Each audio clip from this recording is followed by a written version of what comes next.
Hello बच्चों, मैं आपका शिवा मौर्य। आज के इंट्रोडक्शन का तीसरा पार्ट मैं आपको लेकर आया हूँ।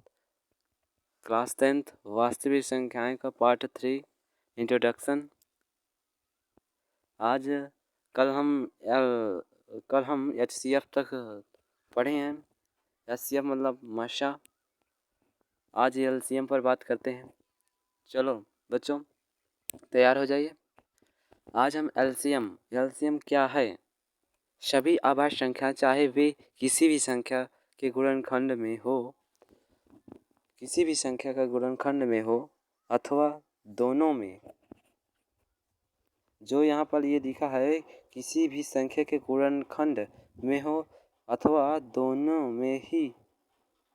में हो कि अधिकतम घात लेकर उन्हें आपस में गुणा करने पर प्राप्त फल ही LCM होता है। प्राप्त फल ही LCM होता है। नोट में दिया है, जब यहाँ पर माशा और लाशा दे दिया जाता है तब क्वेश्चन में दे देगा कि दो संख्याओं का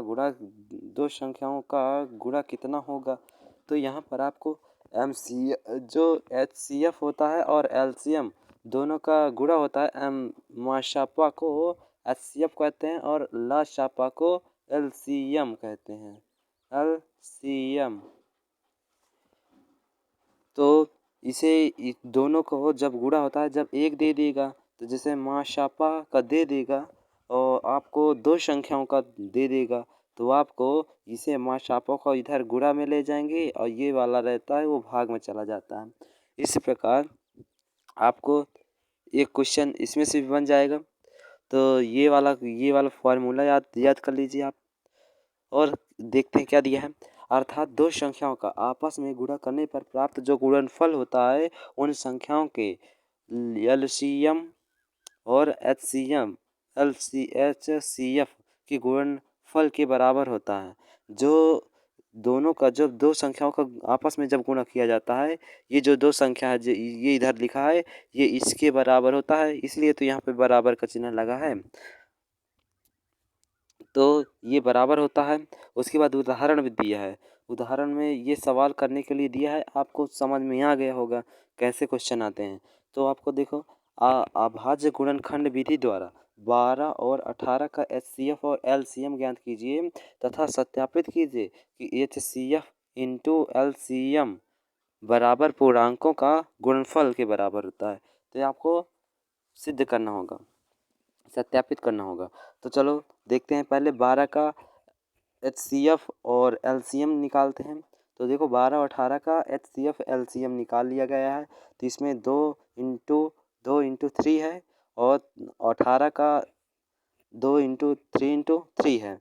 तो देखते हैं इसका HCF यहाँ पर 2 की पावर 2 इंटू 3 की पावर 1 और 2 की पावर 1 इंटू 3 की पावर 2, ये आपका LCM आ गया है। तो देखते हैं HCF इसका क्या होता है, HCF इसका कितना निकलता है। तो HCF जो है, जो यहाँ पे HCF दिया है, HCF 12 और 18 का है। तो 12-18 का सर्वनिष्ठ अभाज्य गुणनखंडों की न्यूनतम घातों का गुणा जो होता है वो न्यूनतम घातों का गुणनफल ही HCF होता है। तो न्यूनतम इसमें घात क्या है, 2 की पावर 2 है इसमें, तो न्यूनतम लेना मतलब छोटा लेना है, तो 2 की पावर 1 लेना है। और 3 की पावर इसमें 1 है तो 3 की पावर 1 ले लेना है, क्योंकि नीचे भी है ऊपर भी है, इसलिए 3 की पावर 1 लेना है। तो अब देखो 2 की पावर 1 3 की पावर 1 को मल्टीप्लाई करेंगे, गुणा करेंगे तो 2 3 6 आ जाएगा। That's it. और इसी प्रकार LCM 12 और 18 का LCM कितना होगा, तो संख्याओं के सभी अभाज्य गुणनखंडों की अधिकतम घातों का गुणनफल।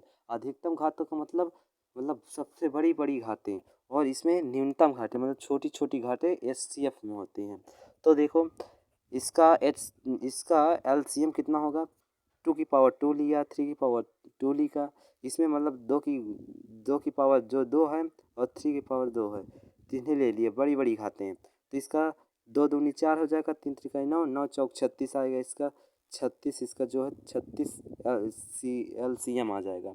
तो अब आपको सत्यापन करना है। यहाँ पर देखिए HCF कितना आया, 6 आया है और LCM 36 आया है।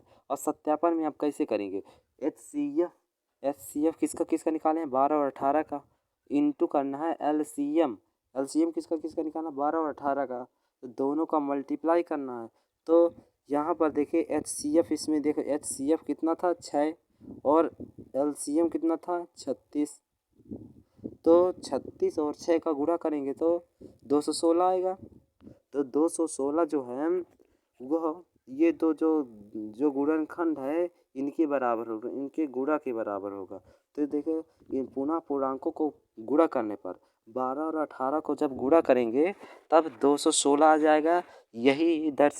यही आपको सत्यापन करना था। अतः HCF जो है वह HCF और LCM के गुणा को पूर्णांकों का गुणा के बराबर होता है। मतलब वो जो जो दो संख्याओं का गुणा था वह HCF इंटू LCM के बराबर होता है। बस यही आपको ज्ञात करना था। अब अगले पार्ट पर हम वास्तविक संख्याएं का प्रश्नावली 1 करेंगे। तो दोस्तों बस इतने ही चलते हैं, इसके बाद आपको कल मिलेंगे। थैंक यू बच्चों।